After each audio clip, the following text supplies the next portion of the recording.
چلیے اس سفر کو آگے بڑھاتے ہیں۔ ہم نے اس پورے داستان کو سمجھنے کے لیے 4 ادوار میں بانٹا ہے۔ پہلے انسانیت کا آغاز، پھر ابراہیم کا نسب، اس کے بعد بنی اسرائیل کے انبیاء اور آخر میں آخری پیغمبر۔ تو یہاں سب سے اہم نقطہ یہ ہے کہ ان سب کو جوڑنے والی بنیاد کیا ہے؟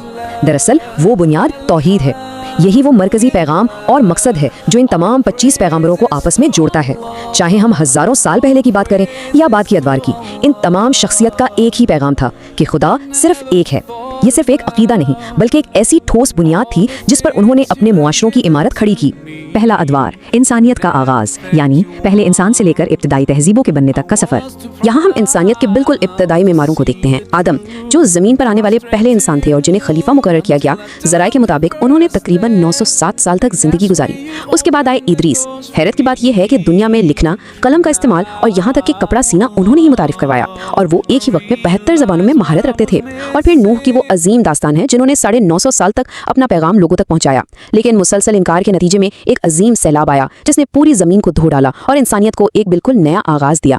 اس سیلاب کے بعد جو دنیا آباد ہوئی وہ اور بھی دلچسپ ہے۔ جانتے ہیں نوح کو دوسرا آدم کیوں کہا جاتا ہے؟ کیونکہ انہی کے 3 بیٹوں نے اس نئی دنیا کو آباد کیا۔ سام سے عرب، یہودی، اشوری اور فارسی اقوام وجود میں آئیں۔ حام کے ذریعے افریقہ اور مصر کے لوگ پھیلے، جبکہ یافت سے ترک، یونانی، چینی اور یورپی اقوام کا سلسلہ آگے بڑھا۔ آج ہم دنیا میں جو بھی نسلیں اور تہذیبیں دیکھتے ہیں ان کا سیدھا تعلق واپس انہی 3 بھائیوں سے جا کر ملتا ہے۔ دوسرا ادوار، ابراہیم کا نسب، یہ وہ تاریخی موڑ تھا جس نے مشرق وسطیٰ کو ایک نئی شکل دی۔ اب جو چیز یہاں سب سے زیادہ دلچسپ ہے وہ یہ کہ صدیوں پرانے رشتے کتنی صفائی سے ہمارے سامنے واضح ہوتے ہیں۔ ابراہیم کے 2 بیٹے تھے۔ حجر سے ان کے بیٹے اسماعیل پیدا ہوئے جن سے عرب اقوام کا سلسلہ چلا، اور سارہ سے اسحاق پیدا ہوئے جن سے بنی اسرائیل کے انبیاء آگے بڑھے۔ یہ سلسلہ واضح طور پر اس بات کی نشاندہی کرتا ہے کہ تاریخی اعتبار سے عرب اور یہودی اصل میں بھائی ہیں جن کا نسب بالکل ایک جگہ یعنی ابراہیم پر آ کر مل جاتا ہے۔ اور اگر ہم ان تاریخی داستانوں کو آج کے جغرافیے کے مطابق دیکھیں تو چیزیں بالکل حقیقی لگنے لگتی ہیں۔ نبی صالح کی قوم سمود کا موجودہ علاقہ سعودی عربیہ کا مدائن صالح ہے۔ نبی لوط کی قوم سودوم کا علاقہ آج کا جارڈن اور ڈیڈ سی یعنی بحر مردار ہے، جبکہ نبی شعیب کی قوم مدین جارڈن اور شمال مغربی سعودی عربیہ کے آس پاس آج بھی پہچانی جاتی ہے۔ ان عظیم ہستیوں کی زندگیاں محض کہانیاں نہیں ہیں، ان کے جغرافیائی نشان آج بھی وہاں موجود ہیں۔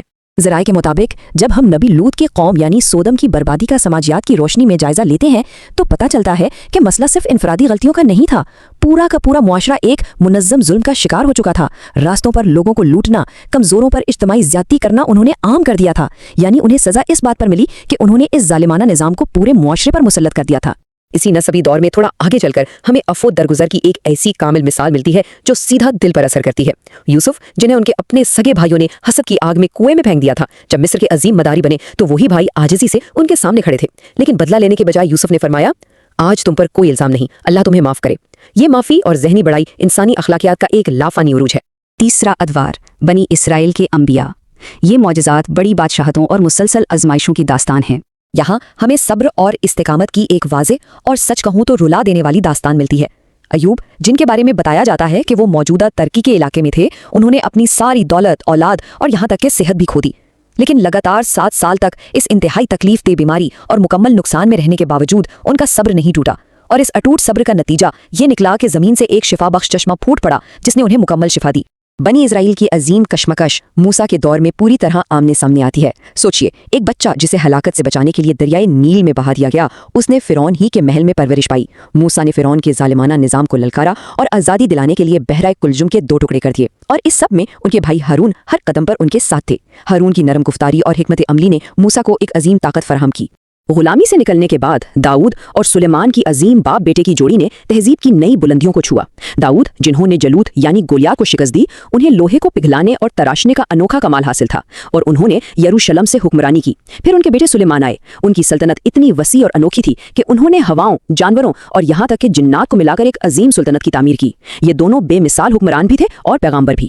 اور یہ واقعہ ہمیں بہترین انداز میں بتاتا ہے کہ مایوسی کی کبھی کوئی گنجائش نہیں ہوتی۔ یونس کو ننوے بھیجا گیا، اور جب انہیں لگا کہ قوم عذاب سے تباہ ہونے والی ہے تو وہ جلدی میں وہاں سے نکل گئے، جس کے نتیجے میں انہیں ایک مچھلی نے نگل لیا۔ اس گہرے اندھیرے میں ان کی پکار قبول ہوئی، لیکن سب سے سبق آموز بات یہ تھی کہ پیچھے ان کی قوم نے متحد ہو کر سچائی دل سے اپنا راستہ بدل لیا۔ اگر کوئی معاشرہ سچ میں اپنے رویے بدل لے تو وہ یقیناً مکمل تباہی سے بچ سکتا ہے۔ چوتھا اور آخری ادوار، آخری پیغمبر، یہ ابراہیمی روایت کی مکمل تکمیل کا وقت ہے۔